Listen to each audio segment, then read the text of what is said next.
আমার সবথেকে বড় বন্ধুদের একজন এবং তার দেশের একজন শক্তিশালী এবং সম্মানিত নেতা। আমরা বাণিজ্য এবং রাশিয়া ও ইউক্রেনের সঙ্গে যুদ্ধের অবসান সহ অনেক বিষয়ে কথা বলেছি। তিনি রাশিয়ান তেল কেনা বন্ধ করতে এবং মার্কিন যুক্তরাষ্ট্র এবং সম্ভবত ভেনেজুয়েলা থেকে আরও অনেক কিছু কিনতে সম্মত হয়েছেন। এটা ইউক্রেনে যুদ্ধের অবসান ঘটাতে সাহায্য করবে, যা বর্তমানে চলছে সেখানে প্রতি সপ্তাহে হাজার হাজার মানুষ মারা যাচ্ছে। প্রধানমন্ত্রী মোদীর প্রতি বন্ধুত্ব এবং শ্রদ্ধার কারণে এবং তার অনুরোধ অনুসারে অবিলম্বে কার্যকরভাবে আমরা মার্কিন যুক্তরাষ্ট্র এবং ভারতের মধ্যে একটা বাণিজ্য চুক্তিতে সম্মত হয়েছি, যার মাধ্যমে মার্কিন যুক্তরাষ্ট্র পারস্পরিক শুল্ক যা আরোপ করবে হ্রাস করে 25% থেকে 18% নামিয়ে আনবে। তারা একইভাবে মার্কিন যুক্তরাষ্ট্রের বিরুদ্ধেও তাদের শুল্ক তারা কমাবে।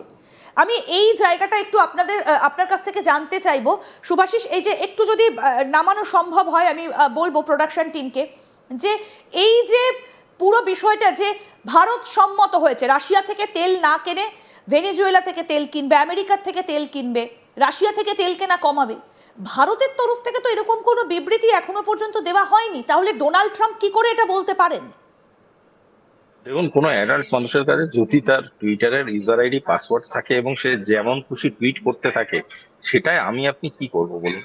এবার পয়েন্টটা হচ্ছে, রাশিয়ার থেকে যদি তেল না কেনে ইন্ডিয়া, সেটা একটা বড় বিবৃতি। সেরকম বিবৃতি কি আমাদের বিদেশ মন্ত্রক বা আমাদের oil and gas department ministry বা কোনো মিনিস্ট্রি এরকম ধরনের, বা কোনো মিনিস্টার বা কোনো রেসপন্সিবল চেয়ার হোল্ডার কি এরকম ধরনের কোনো স্টেটমেন্ট দিয়েছে? দেয়নি। এটা ডোনাল্ড ট্রাম্প বলছে, যেমন ভাবে উনি পিস ট্রিটি অ্যানাউন্স করেছিলেন ইন্ডিয়া পাকিস্তানের।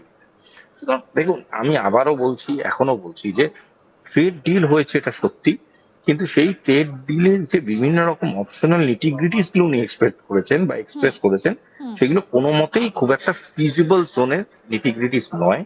তার কারণটা হচ্ছে, উনি যে কথাগুলো বলেছেন সেই কথাগুলোর মধ্যে প্রচুর ফাঁক ফোকর রয়েছে, এবং আমি একদম খোলাখুলি বলছি আপনাকে, প্রচুর মিথ্যে কথা রয়েছে।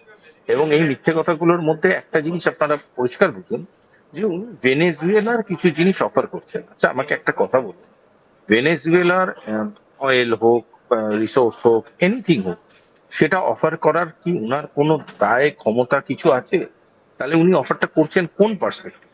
কেউ কোনোভাবে উনাকে, তার মানে উনি বলতে চাইছেন যে লুটের মাল আপনিও কিনুন আমিও কিনি, এরকম ধরনের একটা ব্যাপার। তো এটা তো হতে পারে না। দেখুন, গোটা বিশ্বটা তো আর মানে দিল্লির পালিকা বাজার বা জানপথের নয় যে ফার্স্ট কপি মাল বিক্রি করে চলে। সুতরাং আচ্ছা, পয়েন্টটা হচ্ছে যে এই আরেকটা বিষয় শুভাশিস, যে আমরা যেটা দেখছি, একটু দেখাতে বলবো টুইটটা। সেখানে তিনি বলছেন যে মোদির প্রধানমন্ত্রী নরেন্দ্র মোদী তিনি নাকি অনুরোধ করেছেন যে তার অনুরোধ অনুসারে অবিলম্বে কার্যকরভাবে, মানে নরেন্দ্র মোদী অনুরোধ করেছিলেন এইরকম তত্ত্বও কিন্তু কখনো আমরা পাইনি কোনো জায়গা থেকে। ভারতের কোনো স্টেটমেন্ট কিন্তু নেই যে ভারতের তরফ থেকে অনুরোধ করা হচ্ছে।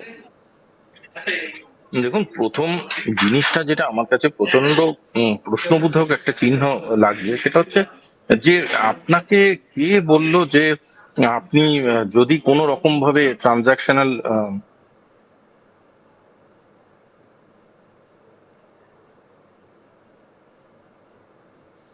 একদম আমরা যাব আবার শুভাশিস ব্যানার্জি, আন্তর্জাতিক সম্পর্ক বিশেষজ্ঞ।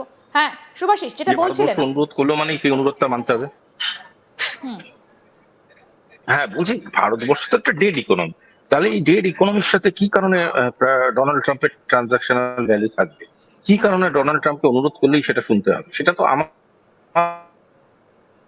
কারণ আজকের ডেটে দাঁড়িয়ে একটা কথা বোঝাটা খুব প্রয়োজনীয় এবং আবশ্যকও বটে, যে এরা যে ধরনের কথাবার্তা বা মন্তব্য বলছে, সেই মন্তব্যগুলোর ফিজিবিলিটি চেকটা করাটা খুব দরকার। কেনই বা ভারত অনুরোধ করতে যাবে, আর কেন, যখন ইউরোপিয়ান ইউনিয়ন ভারতের সাথে ট্রিটিতে আছে, আর কেনই বা ডোনাল্ড ট্রাম্প সেটা মেনে নেবে? আরেকটা জিনিস বুঝুন, যে দেশটাকে তারা বলছিল বারংবার 100, 150, এমনকি 500% তারিফের বোঝাও চাপাবে, সেই দেশটার গোটা ট্রানজাকশনাল প্রসেসটা ফাট করে 18%-এ চলে এলো, which is the cheapest in Asia. কি করে এলো?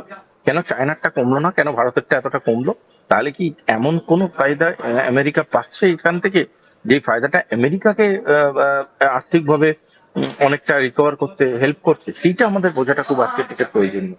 ধরুন, ভারতের বিরুদ্ধে উনি যে স্টেটমেন্ট গুলো করেছেন, সেগুলো যেমন ফিজিবিলিটি চেকে ফেল করছে, সেরকম উনি আজকের ডেটে যে দাবিগুলো করছেন থ্রু হিজ টুইট, সেগুলো আমার কাছে খুব একটা গ্রহণযোগ্য বলে মনে হচ্ছে। একদম। আমি এখানে একটু ভারতের তরফ থেকে কি টুইট করা হয়েছে সেটা একটু দেখাতে বলবো প্রোডাকশন টিমকে। প্রধানমন্ত্রী নরেন্দ্র মোদী তিনি কি পোস্ট করেছেন, অর্থাৎ ডোনাল্ড ট্রাম্পের পোস্ট দেখালাম, নরেন্দ্র মোদী কি পোস্ট করেছেন। তিনি বলছেন, আজ আমার প্রিয় বন্ধু রাষ্ট্রপতি ট্রাম্পের সঙ্গে কথা বলতে পেরে দারুণ লাগছে। ভারতে তৈরি পণ্যের ওপর এখন 18% শুল্ক কমানো হয়েছে জেনে আনন্দিত। এই ঘোষণার জন্য ভারতের 1.4 বিলিয়ন জনগণের পক্ষ থেকে রাষ্ট্রপতি ট্রাম্পকে অনেক ধন্যবাদ। যখন দুটো বৃহৎ এবং অর্থনীতি এবং বিশ্বের বৃহত্তম গণতন্ত্র একসঙ্গে কাজ করে তখন এটা আমাদের জনগণের উপকার হয়, পারস্পরিক উপকারী সহযোগিতার জন্য প্রচুর সুযোগ তৈরি করে। তারপর তিনি বলছেন, বিশ্ব শান্তি, স্থিতিশীলতা এবং সমৃদ্ধির জন্য রাষ্ট্রপতি ট্রাম্পের নেতৃত্ব অত্যন্ত গুরুত্বপূর্ণ। শান্তির জন্য তার প্রচেষ্টাকে ভারত গুরুত্বপূর্ণ সমর্থন করে। আমাদের অংশীদারিত্ব অভূতপূর্ব উচ্চতায় নিয়ে যাওয়ার জন্য আমি তার সঙ্গে ঘনিষ্ঠভাবে কাজ করার জন্য অধীর আগ্রহে অপেক্ষা করছি। শুভাশিস, খুব স্পষ্ট করে বলা হয়েছে, খুব ছোট এবং খুব স্পষ্ট করে বলা হয়েছে যে তারা শুধুমাত্র ধন্যবাদ জানিয়েছেন। এখানে অনুরোধ উপরোধ বা সেই রকমভাবে যেভাবে ডোনাল্ড ট্রাম্প আপ্লুত হয়ে গিয়ে বলেছেন অনুরোধের কথা, এখানে কিচ্ছু বলা নেই। খুব স্পষ্ট করে বলা হয়েছে যে আমরা একসঙ্গে কাজ করব, যেটা দুটো দেশ করে থাকে। দেখুন, এই কথাটাই তো ভারতবর্ষ এতদিন ধরে বিভিন্ন ওয়ার্ল্ড পোডিয়ামে বলেছে, কোঅপারেশন, কোলাবোরেশন, কমিউনিকেশন। এখানে এখানে হীনমন্যতার কোনো জায়গা নেই, এখানে এমন ভাবার কোনো জায়গা নেই যে আমি প্রভু আপনি ভৃত্য। এখানে পরিষ্কার কথা, একটা ট্রানজাকশনাল বিজনেস। কেউ পয়সা দেবে, কেউ মাল কিনবে, কেউ মাল দেবে, কেউ পয়সা দেবে। এবং এটা একটা ট্রানজাকশনাল বিজনেস, এই জন্য নেগোসিয়েশন হয়েছে। তাতে মনে হয়েছে ভারতবর্ষের আমেরিকার সাথে জুড়লে সুবিধা আছে, তাই জন্য জুড়েছে, এবং আমেরিকার মনে হচ্ছে ভারতবর্ষের সাথে জুড়লে তাদের সুবিধা আছে, তারা জুড়েছে। সুতরাং এখানে এই ডোনাল্ড ট্রাম্প বারবার এইটা কেন বোঝাতে চায় আমি বুঝতে পারি না, যে আমি বললাম, আমি করলাম। এটা একটা মেগালোম্যানিয়াক মানে মাইন্ডসেট, এবং এটা এক ধরনের সাইকোলজিক্যাল রোগ। এবং এই রোগটাকে চিকিৎসার মাধ্যমে ঠিক করা উচিত, কারণ এটার সাথে কূটনীতির বা রাজনীতির খুব একটা সরাসরি সম্পর্ক নেই। এটার সাথে সাইকোলজি বা মানে এই ধরনের বিজ্ঞানের, মেন্টাল সায়েন্সের ডাইরেক্ট যোগাযোগ আছে। একদম। শুভাশিস, আপনি আমাদের সঙ্গে থাকুন। এর পাশাপাশি আরেকটা গুরুত্বপূর্ণ বিষয় এবার আপনাদেরকে জানাবো, সেটা হচ্ছে একটা রিপোর্ট বলছে যে ভারত এবার আমেরিকার থেকেও অর্থনৈতিক দিক থেকে এগিয়ে যাচ্ছে। বিশ্বের দ্বিতীয় বৃহত্তম অর্থনীতি হবার পথে এগোচ্ছে ভারতবর্ষ। আর তাই কি ডোনাল্ড ট্রাম্পের এতটা ছটফটানি বেড়ে গিয়েছে? আসুন সেদিকে এবার নজর রাখি। গোটা বিশ্ব কিন্তু সাবধান, ভারত এবার মাথা তুলে দাঁড়িয়েছে। নজর রাখবো সে। এই মুহূর্তে আপনাদেরকে একটা বিষয় জানাবো। আইএমএফ এর রিপোর্ট যেটা উঠে এসেছে, আইএমএফ এর রিপোর্টে 2026 সালের অর্থনৈতিক পূর্বাভাসে বলা হয়েছে বিশ্বের মোট বাস্তব জিডিপি বৃদ্ধির 26.6% একাই দেবে চীন, আর ভারত দেবে 17%, অর্থাৎ 17%।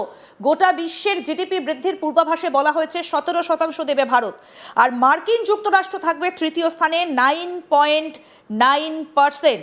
অর্থাৎ এটা কিন্তু অত্যন্ত তাৎপর্যপূর্ণ। এবং এই পুরো বিষয়টা, অর্থাৎ আইএমএফ এর এই যে রিপোর্টটা,